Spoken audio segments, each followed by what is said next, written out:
मेरे लेसन में मैं कभी फालतू की बात नहीं करता और अनावश्यक चर्चा भी नहीं करता। फिर भी यहाँ बहुत ज़रूरी हो गया है, इसलिए मैं कुछ बातें आपसे ज़रूर करूँगा। प्रतियोगी परीक्षा में हिंदी के विद्यार्थियों के लिए बहुत सी शंकाएं हैं और उस पर बहुत सारी चर्चा है, लेकिन बच्चे फिर भी इतने ज़्यादा कंफ्यूज हो जाते हैं कि इसका सही उत्तर क्या है। हर विद्वान अलग अलग उत्तर बताता है, हर किताब में उत्तर अलग लिखा है। कई कोचिंग सेंटरों में जो बाहर से विद्वान आते हैं वो आकर कुछ नया उत्तर बता जाते हैं, कुछ नया टॉपिक बता जाते हैं। आखिर हमें परीक्षा में उत्तर क्या लिखना चाहिए, इस पर मैंने कोशिश की है। मेरे 21 वर्ष के प्रतियोगी परीक्षाओं के अनुभव के आधार पर मैं एक कोशिश कर रहा हूं ताकि आपको इसका समाधान मिल सके।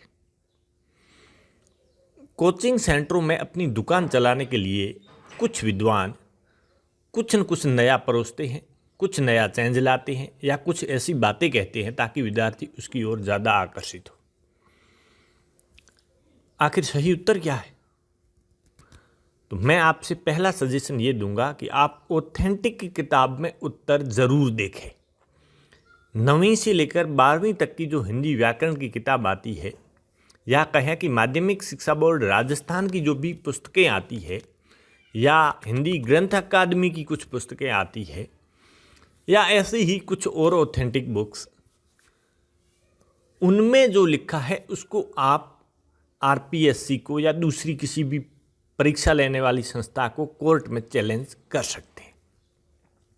जब आपसे उसका एविडेंस मांगा जाएगा तो आप प्रमाण के तौर पर उन पुस्तकों की फ़ोटो खींचकर भेज सकते हैं। वो सवाल उनको डिलीट करना पड़ेगा या उसका उत्तर बदलना पड़ेगा। लेकिन आप ये तो नहीं कह सकते कि साहब फलां लेखक की बुक में ये पढ़ा है या पासबुक में ये लिखा पड़ा है या इसमें ये हैं, उसके नोट्स में ये हैं। आप ये एविडेंस तो नहीं दे सकते ना कोर्ट में। इसलिए ऑथेंटिक बुक ज़रूर पढ़ें।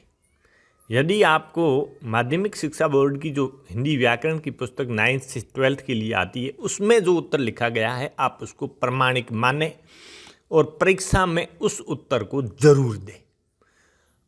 कोई फर्क नहीं पड़ता कि राघु प्रकाश की पुस्तक में कुछ और, हालांकि बड़े विद्वान, मैं ये नहीं कह रहा, कुछ लिखा है, हरदेव बाहरी की पुस्तक में कुछ और लिखा है, यादव साहब की किताब में कुछ और लिखा है, कोई फ़र्क नहीं पड़ता।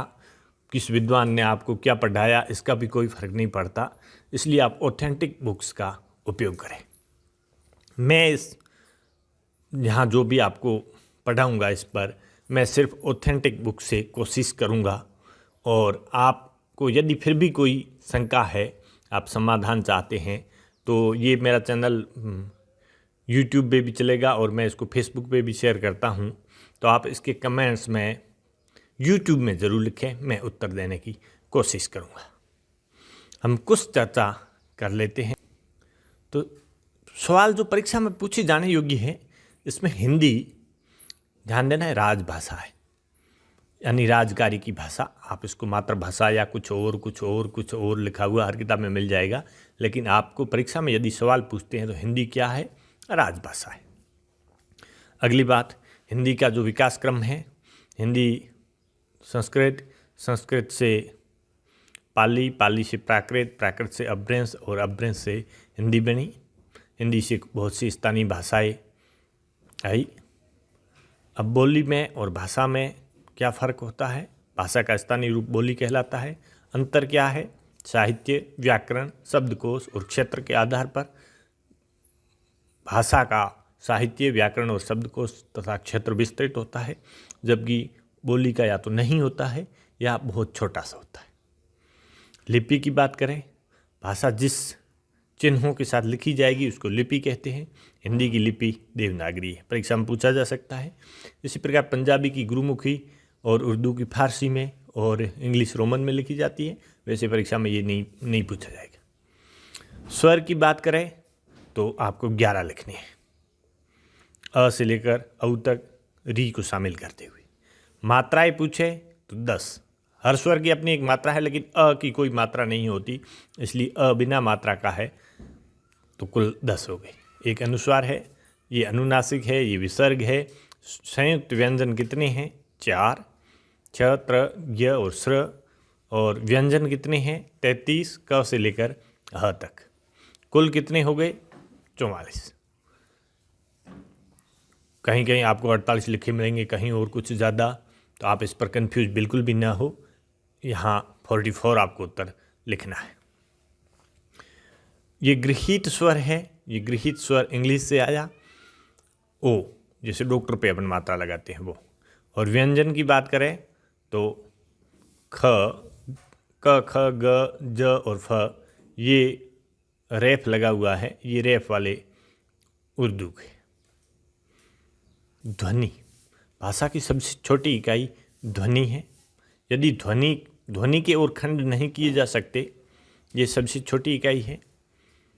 यदि इसकी लिखित अभिव्यक्ति हो तो उसे वर्ण कहेंगे। ध्वनि की लिखित अभिव्यक्ति वर्ण कहलाती है, यानी वर्ण ध्वनि का एक भाग है। अब अक्षर, ये वर्ण से कुछ बड़ा होता है, लेकिन एक ही आघात के साथ इसका उच्चारण हो जाए उसे अक्षर कहेंगे, जैसे आम। शब्द, ये भाषा की सबसे छोटी इकाई है, लेकिन सार्थक होनी चाहिए। देखिए, वर्ण कोई सार्थक नहीं होता। मैं लिखूँ म तो उसका कोई अर्थ नहीं हुआ, जबकि शब्द का कुछ न कुछ अर्थ होना चाहिए। अगला वाक्य, वाक्य में पूर्ण सार्थकता होती है। भाषा का जो चिन्ह मान है, यानी ध्वनि चिन्ह है, ये चिन्ह ध्यान देना, ह, आधा और न पूरा होता है। परीक्षा की में शब्द शुद्धि की दृष्टि से महत्वपूर्ण है। भाषा की सबसे छोटी इकाई वर्ण है। ध्वनि देखो बिना भाषा के भी हो सकती है, जैसे दो पत्थर आपस में टकरा कर बजे, वो भी एक ध्वनि है, लेकिन भाषा नहीं है। अगली बात, स्वर। स्वर मुख्य रूप से दो प्रकार के हैं, ह्रस्व और दीर्घ। ह्रस्व 4 प्रकार है, ह्रस्व के 4 हैं, 4 स्वर ह्रस्व कहलाते हैं, जबकि बाकी के 7 दीर्घ है। एक गृहीत है, हम बात कर चुके। एक प्लुत है, ओम। बाकी चर्चा अगले लेसन में कंटिन्यूस। धन्यवाद।